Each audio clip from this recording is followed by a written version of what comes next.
Uma pandemia mudou o modo de relacionamento, paralisou setores da sociedade e transformou também a própria experiência crente, o conceito de participação e de inspiração a partir de uma espiritualidade ou de uma pertença religiosa.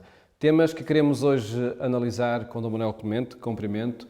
Muito boa tarde. Boa tarde também. Obrigado, Dom Manuel, por estar connosco neste contexto, sem dúvida nenhuma, muito único para todos e em todos os setores.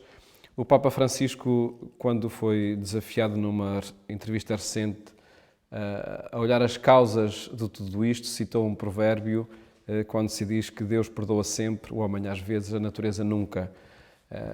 É de facto aqui um desencontro entre o homem e a natureza que está em causa. É também. Sabendo nós que nós somos natureza personalizada, digamos, em cada um de nós, em cada ser humano, mas somos natureza. Às vezes esquecemos disso. Às vezes pomos de fora da natureza, assim mentalmente, embora realmente nunca estejamos, porque somos tudo isso. Cada um de nós é aquilo que consome, aquilo que respira, enfim. Tudo isto é a natureza, que depois é personalizada em cada um. E quando nós esquecemos esta ligação fundamental, as coisas não andam bem e podem ser perigosas, podem ser mesmo muito perigosas. Não só nesta pandemia, mas como se tem visto ao longo da história da humanidade. Há fenómenos e até catástrofes que não são, enfim, da nossa responsabilidade humana, mas outros são. E tudo aquilo que é a crise ecológica, para que o Papa nos tenha alertado tanto, manifesta, é sinal de que há muita coisa de errado na nossa relação com a restante natureza. Não é com a natureza fora de nós, mas com a restante natureza, embora em nós a natureza tenha esta qualidade de consciência e de responsabilidade que não tem em outros seres e, por isso, mais nos responsabiliza a nós. Devo dizer, em relação à pandemia, que ela é isso mesmo, é uma pandemia, ou seja, uma epidemia generalizada e que, enfim, toca o planeta no seu conjunto. Mas, em termos de epidemias, não precisamos de ir lá muito para trás, para a gripe espanhola do princípio do século passado ou outras, porque elas têm existido. Nós, às vezes, que na Europa não damos muito conta disso, mas o que é que tem acontecido com o ébola e com outras epidemias em África e em outras partes do mundo? Bem, elas existem. Agora tocam-nos de perto e são tão generalizadas, porque hoje em dia a mobilidade, aquela que existia, até começarem estas medidas de confinamento, de transportes, é de tal ordem que tudo circula muito mais rapidamente. Essa é que é a diferença. Agora, epidemias e contrastes com a natureza não são só de agora. É o primeiro teste efetivo à globalização? É pelo menos uma manifestação de que globalizar é bom, porque nos torna mais próximos, mas também implica cuidados, e cuidados redobrados. Vamos lá ver. Para quem já anda há mais tempo nisto e de um lado para o outro, de quando em quando, sabe que no que diz respeito à segurança, hoje não se entra no avião como se entrava há 20 anos, não é? Também agora em relação a outros aspectos, como concretamente estes da preservação da saúde e da não contaminação, também se terá que redobrar o cuidado. E já falaremos desse novo paradigma que se vai tentando descobrir, olhando ainda as causas, olhando o que está na origem de tudo isto. Há também quem coloque Deus, o tema divino aqui. Falar em castigo de Deus é falar num discurso que já tem 2000 anos? É falar num discurso muito velho, muito mais que 2000 anos, enfim, desde que os nossos antepassados começaram a fazer desenhos nas grutas pré-históricas ou riscos nas pedras, muitas vezes já exprimiam isso, um certo receio do que é que, enfim, a divindade pudesse ou fazer ou não fazer, e portanto era importante estar bem com ela, com essa dita divindade, fosse ela qual fosse. Portanto, isto é um sentimento natural, espontâneo, faça qualquer coisa que nos limita e que nos atemoriza, procurar um apoio e tentar que não haja nenhuma reprimenda forte da parte dessa entidade mais ou menos exposta ao imaginário ou real. Portanto, isto é um sentimento, digamos, espontâneo. Não é? Mas evocar um castigo divino, nesta circunstância, nós é que nos castigamos a nós próprios, mas essa é a relação bíblica de uma ponta à outra. Quer dizer, toda a Bíblia nos diz que Deus criou e cria um mundo bom, mas que, enfim, tudo aquilo que nos implica nem sempre corre da mesma maneira. E por isso pode transtornar não só a nossa relação com Deus, mas com a criação no seu conjunto. Agora, nós somos cristãos e, portanto, olhamos para Deus como Jesus nos ensina a olhar. Enfim, com tudo o mais que ele também herdou e que vinha de antes, mas que nele se completa, como também diz, não é? E quando nós olhamos para Deus com os olhos de Jesus, olhamos para Deus como um Pai, que mesmo na cruz do mundo não deixa de nos acolher e até de nos ressuscitar. Portanto, calma aí nessas más visões de Deus que Jesus Cristo supera absolutamente. Nós olhamos para o mundo e olhamos para Deus e olhamos para a realidade com os olhos de Jesus Cristo. Por isso, com olhos filiais e fraternais, ou filiais em relação a Deus e fraternais em relação aos outros. E que participação tem Deus na procura de soluções, na resolução do problema? Mais uma vez, vendo as coisas na ótica cristã, a participação que Deus tem é aquela que em Jesus Cristo se manifesta e que nós ainda nesta Páscoa celebramos. Ou seja, não é um Deus que está por fora a ver não sei o quê, para premiar ou para castigar. Não. É um Deus que em Jesus Cristo assume aquilo que nós somos, portanto, a nossa natureza humana, e a reconstrói por dentro, não é? Portanto, mantemos fiéis àquilo que o próprio Deus nos indica e estimula, como Jesus Cristo sempre em relação ao Pai, vamos até ao fim, em honestidade absoluta, em verdade perfeita, em solidariedade completa, e isto é uma atitude vencedora. Isso implica aceitar a cruz, aceitar a morte. Aceitar a vida, de que a cruz e a morte fazem parte, não é? Agora, aceitá-las como Jesus as assumiu, fazendo de tudo isso mais vida. Falemos do que estamos a construir para a frente com esta pandemia. Os relacionamentos digitais colocam-nos, de facto, diante de um novo paradigma até de nos relacionarmos, não só pelo isolamento social, mas pelas possibilidades que vão criando. Aplicando tudo isto ao setor da pastoral, que consequências tem? Como eu tenho compartilhado quase diariamente, isto vem à baila com os meus colegas sacerdotes e outros agentes pastorais, nós estamos a treinar uma pastoral, digamos, monástico-internética. E não é só por acaso ou por graça que eu faço esta conjugação. Isto é, o que é o monástico? É uma atitude que existe desde sempre no cristianismo, aliás, não só no cristianismo, que é toda esta atitude que nos retém a nós próprios, no mais fundo de nós próprios, para procurar encontrar aí uma outra profundidade e também um outro lastro para viver, não é? É isso que a palavra monástico significa, em sentido de isolamento do exterior para aprofundamento do interior. O próprio Jesus tem momentos monásticos que os evangelhos não ocultam, não é? Quando se retira, quando está no deserto, naqueles 40 dias, depois em várias ocasiões em que os discípulos andam à procura dele e o encontram retirado. Portanto, Jesus também resolve as coisas, aliás, resolve-as absolutamente por dentro, naquilo que ele também chama a sua relação com o Pai, não é? Eu estou sempre com o Pai, a partir do Pai é que eu faço os meus juízos, a partir do Pai é que eu atuo.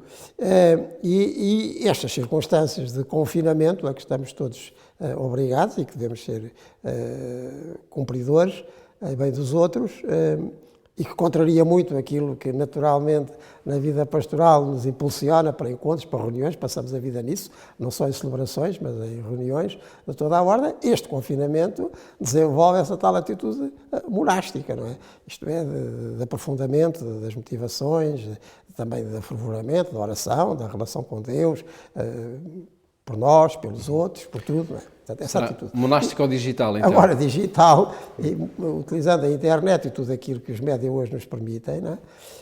Para estar com as pessoas também dessa maneira.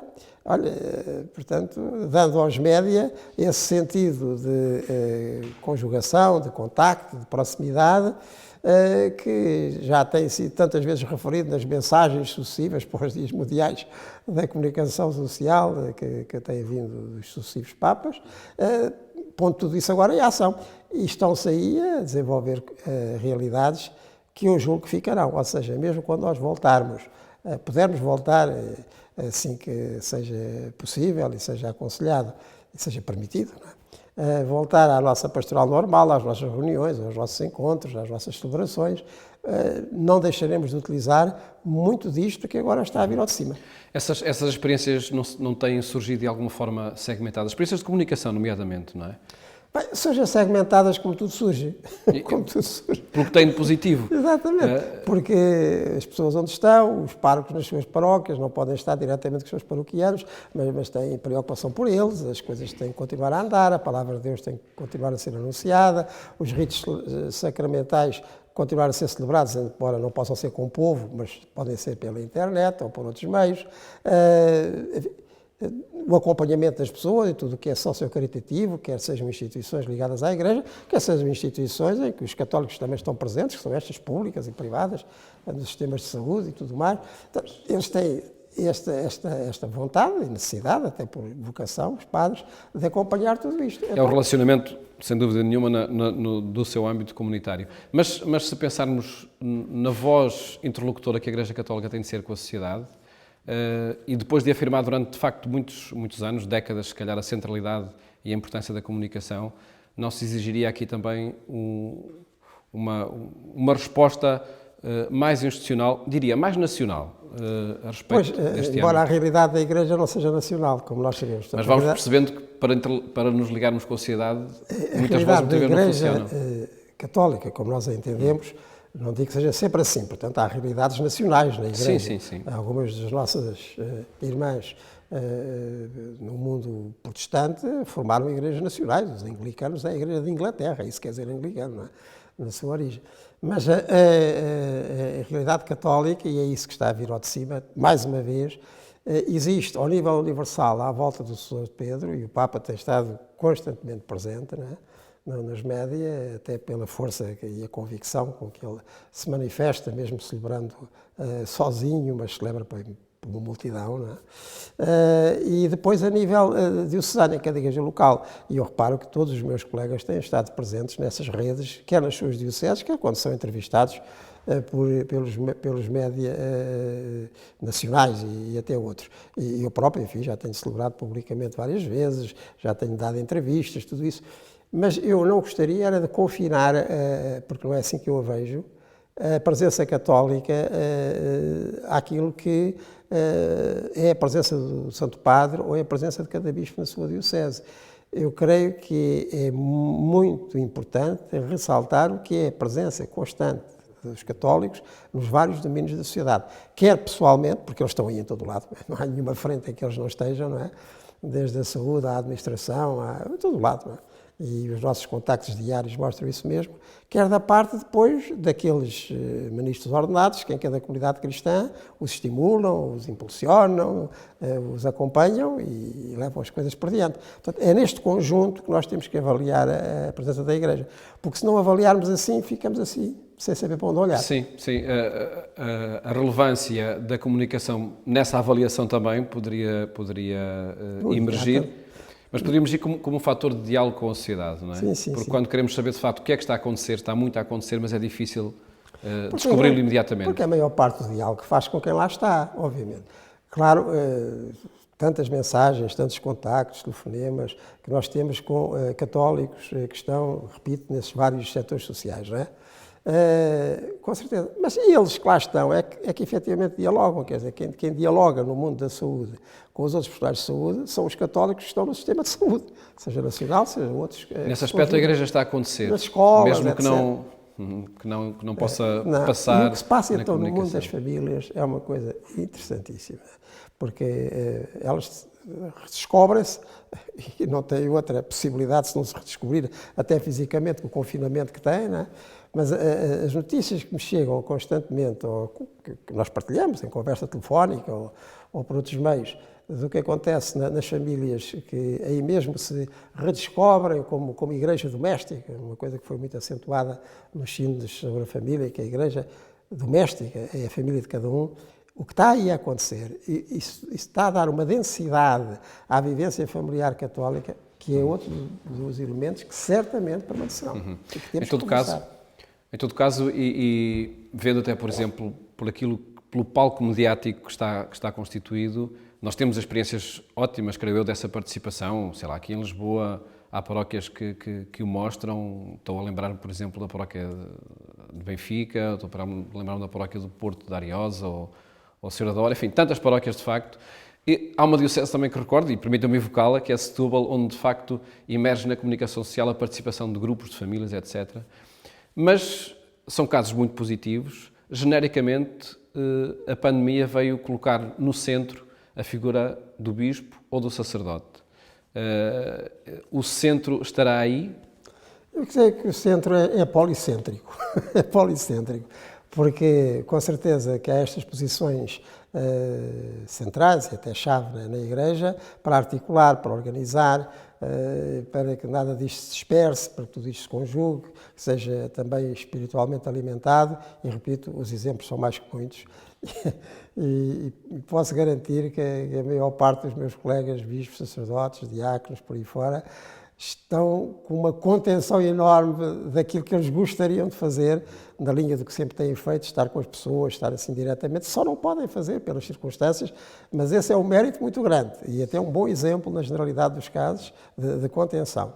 Agora, como eu digo, o centro da Igreja é policêntrico, é porque ele está tão aí, como está em cada cristão, como está em cada cristã, onde o Evangelho se pratica. A Igreja é realmente policêntrica e é bom ter isto presente. Como é que nos vamos reencontrar depois desta experiência, por exemplo, a nível sacramental? Eucaristia, confissão? Eu creio que tudo isso voltará... Teremos formas de pertença diferentes? Eu creio que tudo isso voltará, entre aspas, à normalidade, não é? Alguém já fala da nova normalidade, porque há algumas medidas de proteção que terão de permanecer, não é? Mas tudo isso faltará porquê? Porque tudo isso é essencialmente relacional e evangélico. Ou seja, nós, os cristãos, acreditamos na encarnação. Quer dizer, Deus encarna numa pessoa concreta, que é a pessoa de Jesus. Acreditamos que essa pessoa, hoje ressuscitada, está presente no meio de nós, com muitos sinais da sua presença e também, e sobretudo, nos sinais sacramentais. Mas os sinais sacramentais são com coisas que se veem e com pessoas que ali estão. Em todo caso, a forma de pertença que está a acontecer, digital, não é? Não pode permanecer. Vai complementar, eu julgo que muitas dessas coisas vão complementar, até porque há muita população que não pode sair de casa. Nós temos uma população idosa muito forte, muito grande, e com dificuldades de deslocação e, portanto, habitualmente já não participa. Mas nessas ocasiões falava-se em assistir à missa na televisão, agora fala-se em participar. Participar, o que é bom, não é? O que é bom. E isso vai continuar, por certo? Certamente, são meios que estão hoje ao nosso dispor e que nós vamos utilizar. Como, enfim, já tivemos desenvolvimentos nesse sentido, com as visitas habituais dos ministros extraordinários da comunhão às casas das pessoas, etc. Portanto, tudo isso verá o seu futuro, porque desenvolve aquilo que é a vida da Igreja, que é uma profunda convivência, não é? Nos seus diversos níveis e possibilidades. Portanto, tudo isso voltará, e devo dizer que vai voltar com muita força, porque há bocadinho eu falava da contenção que nós próprios ministros temos de ter para não ultrapassarmos estas medidas de confinamento que nos são impostas pelas circunstâncias. Mas da própria generalidade dos leigos há uma enorme vontade, quando é que nós podemos, que vai ser, enfim, um regresso em massa, assim possa ser. Não sabemos é quando, não é? Esperemos que seja. Entre esta necessidade de fechar portas, de privar, enfim, os fiéis de participarem, fazer celebrações à porta fechada, chamemos assim, causou algum debate, alguma discordância também, nomeadamente de bispos, de teólogos. Acha que este debate, que consequências tem também na própria Igreja, no pontificado do Papa Francisco? Eu julgo que tudo isto tem um resultado muito positivo no aprofundamento daquelas dimensões que há bocadinho dizia, não é? Monástica ou mediática. Porque, por um lado, aprofundou o porquê da Igreja no seu sentido mais íntimo e, por outro lado, encontrou novas maneiras de manter esta convivência que a Igreja também é e necessariamente continuará a ser. Mas aquilo que se admite agora como exceção não pode ser admitido como possibilidade no futuro? Como complemento. Uma coisa pede a outra. E nós temos essa experiência mesmo, quando nós, em termos de relações de amizade, ou de família alargada, ou de parentesco, mantemos correspondência, quer a tradicional, quer a atual, não é? Pelas nossas constantes caixas de mensagens cheias e esvaziadas. Isso não elimina a vontade, pelo menos, pelo contrário. Acresce a vontade, nós nos encontramos mesmo, porque a relação é assim.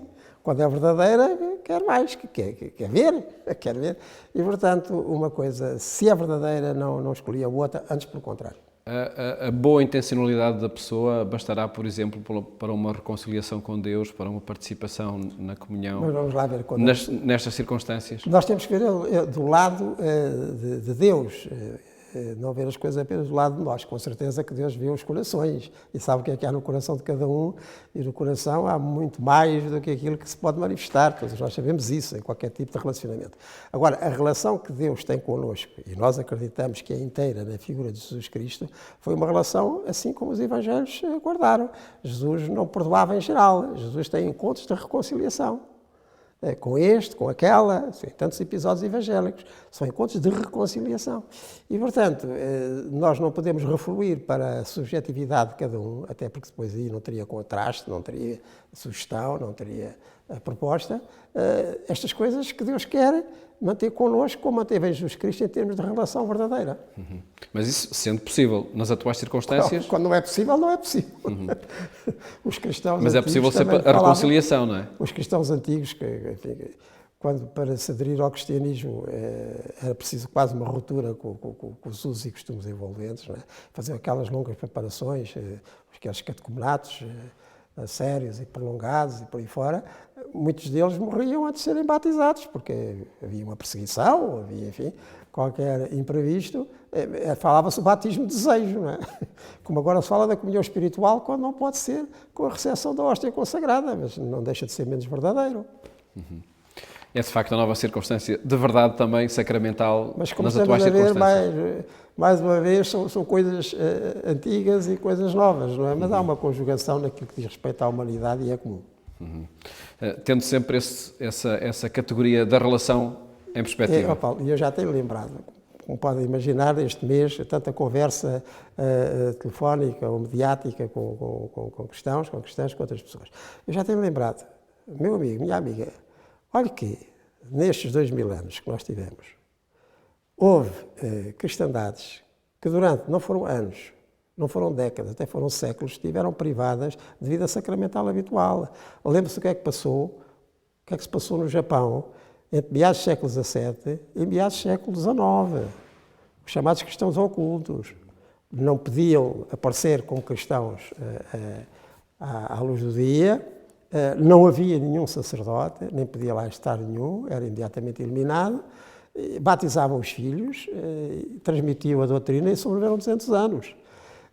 Não se esqueça que cristandades como aconteceram na Coreia ou no Vietnã, também desde o final do século XVII até o século XIX bem andado, também viveram mais ou menos estas circunstâncias. De vez em quando aparecia lá um sacerdote ou outro que ia a partir das Filipinas ou de outra zona, desembarcava, fazia alguns contactos, às vezes conseguia ser bispo, ordenar mais 1 ou 2 sacerdotes, mas tudo aquilo era muito precário.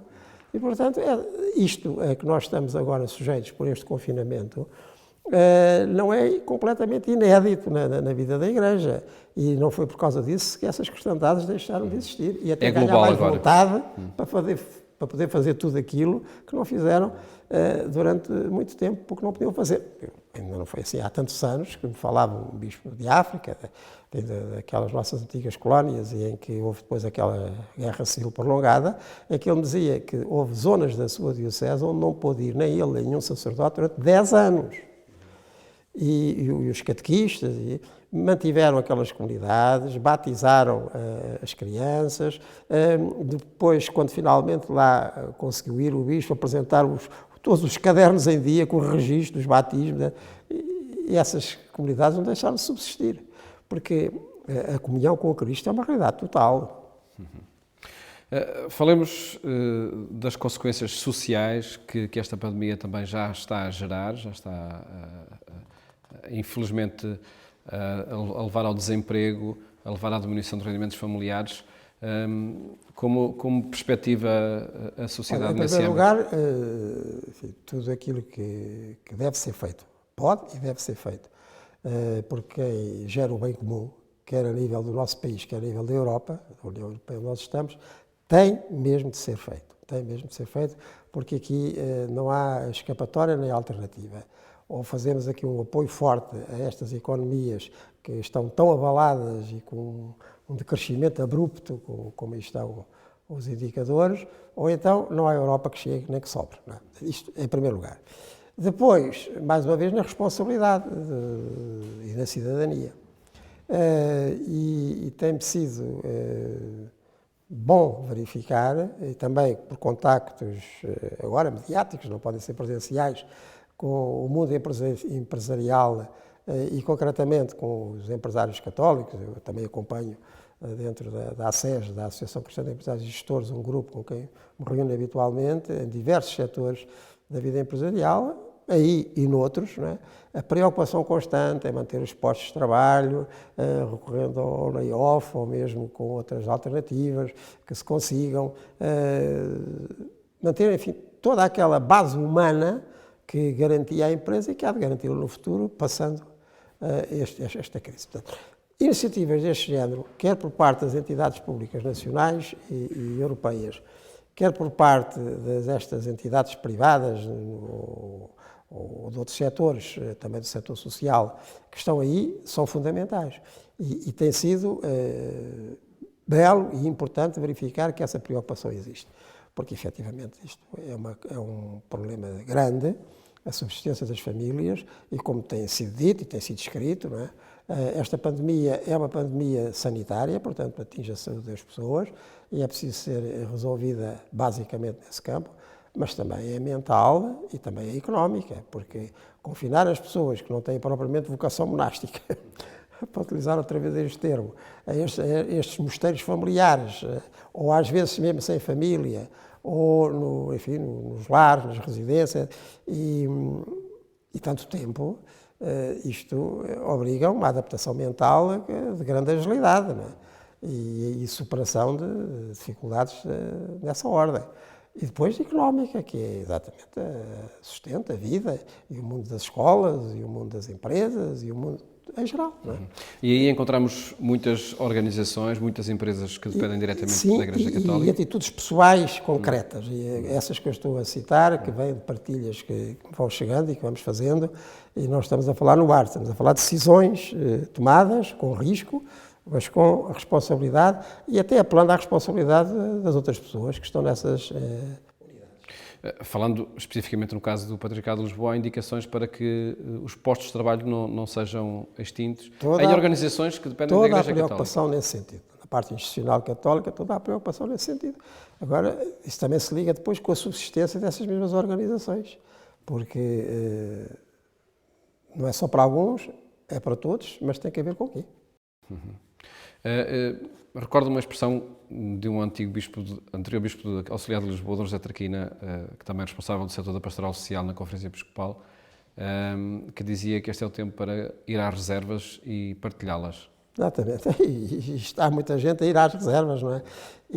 Mas é extraordinário. Eu lembro-me quando esta pandemia começou, e começámos a ver aqui na Diocese como é que se havia de atender, quer a instituições diretamente ligadas à Diocese, quer a outras, nós resolvemos concentrar os apoios e os pedidos e os apoios na Cáritas Diocesana, porque as Cáritas nasceram para isso, nasceram como órgãos quase de emergência social, no pós-Segunda Guerra, desenvolveram-se nesse sentido, para reencontrar, de certa maneira, a sua vocação. E o que tem acontecido a partir daí, de apoios, de ofertas, e depois de canalização conforme os pedidos. Isto também acontece nas outras dioceses, quer através das Cáritas, quer com outras iniciativas, e também, enfim, a própria Cáritas portuguesa trabalhará nesse sentido. Confirma muito esta convicção que eu tenho de que há uma solidariedade básica que nesta altura veio ao de cima. Agora, precisa de ser depois devidamente canalizada para chegar às necessidades concretas, definidas e com a melhor resposta. E isso consegue-se. Esta semana, caso não estivéssemos de facto confinados e não fosse uma pandemia, seria a semana para a realização da Assembleia Plenária da Conferência Episcopal. Passou para junho, não é? Passou para junho. Para já está marcada para junho, porque esta Assembleia é importante, como são todas as outras Assembleias. Nós reunimos em Assembleia Plenária 2 vezes por ano. A Assembleia Plenária quer dizer com todos os bispos diocesanos, auxiliares e eméritos que queiram ir os eméritos, para os outros é obrigatório. E reunimos todos os anos, geralmente em novembro e depois na segunda semana pascal. E estava marcada, mas esta tem a particularidade de ser eletiva, ou seja, todos os órgãos da Conferência Episcopal terminariam, não os órgãos, mas os seus titulares, os mandatos, agora. Mas não temos possibilidade de os reunir e, portanto, marcámos para junho e para já está assim, até porque também é necessário que nestes órgãos da Conferência, que é uma entidade que apoia a vida das dioceses, estas eleições sejam feitas para que se garanta o trabalho no futuro. Que avaliação faz dos seus mandatos como Presidente da CEP? Eu até tive... Conferência Episcopal. Nunca ninguém teve um mandato tão longo, porque eu tive que terminar o anterior e depois cumpri 2. E agora tem mais uns meses, cumpri 2 inteiros. Pelo menos até junho. E a minha avaliação é muito positiva.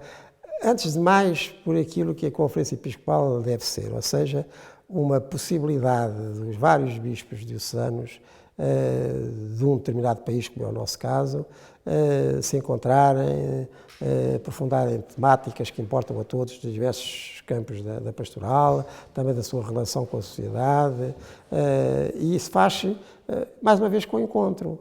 E estas reuniões sucessivas, que depois também têm o retiro do episcopado, depois também têm jornadas pastorais, vão permitindo este estreitamento de laços, de debates, que nos ajudam muito a seguir e ao mesmo tempo em cada uma das dioceses. Depois há coisas que efetivamente temos de tratar conjuntamente, o que diz respeito à liturgia, não há uma liturgia para cada diocese, o que diz respeito à catequese, são grandes linhas que nós trabalhamos em comum e que depois são desenvolvidas, como também no campo da ação social e sociocaritativa, ou da cultura, enfim, todas essas outras linhas, ou do ecumenismo e do diálogo interreligioso, mas que depois nós continuamos, cada um na sua diocese, mas dentro desta base comum de debate, de perspectivação, também fazendo alguns documentos que partilhamos depois com os cristãos e com a sociedade, e também uma ligação muito constante com o centro da Igreja Católica, ou seja, com os vários serviços que a Igreja mantém em Roma, em torno do Papa Francisco. O Papa Francisco falou também já numa possível maior autonomia das próprias conferências episcopais, dando-lhes também possibilidade não só de consulta, de apoio, como referiu, mas de governo em cada país. Será necessário caminhar para aí para que, de facto, em cada país exista uma instância de diálogo, uma instância que possa pensar no todo. E já se vai fazendo, porque é sempre importante manter esta ligação do que se faz entre as dioceses de um país e aquilo que se faz entre as dioceses de todo o mundo, à volta do centro romano, não é? E por isso assim... Pelo meio não é necessário criar umas instâncias intermédias, como são as conferências episcopais? Eu gosto mais de haver com uma instância conjunta do que uma instância intermédia, porque lá está, nós temos a referência evangélica da tradição da Igreja, e na referência evangélica nós temos o grupo dos apóstolos e temos Pedro, não é? E sempre temos visto aí a sucessão episcopal e a sucessão do Bispo de Roma, como Pedro, que se vai, de algum modo, perpetuando o seu ministério de confirmação. Não há, nestes textos evangélicos, nestas referências tradicionais, nenhuma instância que se sobreponha ao que se passa nas dioceses e ao que se passa no conjunto das dioceses. Aliás, nem é piramidal, é assim algo de concêntrico. E então as conferências episcopais surgem, são uma realidade relativamente recente. Elas desenvolvem sobretudo no século XX, em meados do século XX e depois do Vaticano II, elas surgem como órgãos de convivência e cooperação dos episcopados de determinado país ou de uma região de um grande país, não é? E creio que essa referência evangélica, ao que acontecia entre Pedro e os demais apóstolos, é suficiente para a vida da Igreja. E não obstacula a que, quer a nível da Igreja Universal, quer a nível da Igreja particular, o Evangelho progrida e as coisas se vão resolvendo nesta cooperação que nós vamos cimentando, que é, como se diz também, efetiva e afetiva. E se não for afetiva, também não é efetiva. Sr. Manuel, agradeço-lhe ter partilhado connosco as preocupações no contexto em que vivemos, da pandemia e dos desafios que coloca também à Igreja Católica, à sua relação com cada pessoa. O gosto foi meu, gosto sempre de voltar à Eclésia. Muito bem, muito obrigado, muito obrigado. E foi um gosto também fazer chegar a cada um de vós, num ambiente familiar que, por certo, existe, estas preocupações e as perspectivas para os tempos que aí vêm. Desejo-lhe um ótimo domingo. Até amanhã, se Deus quiser.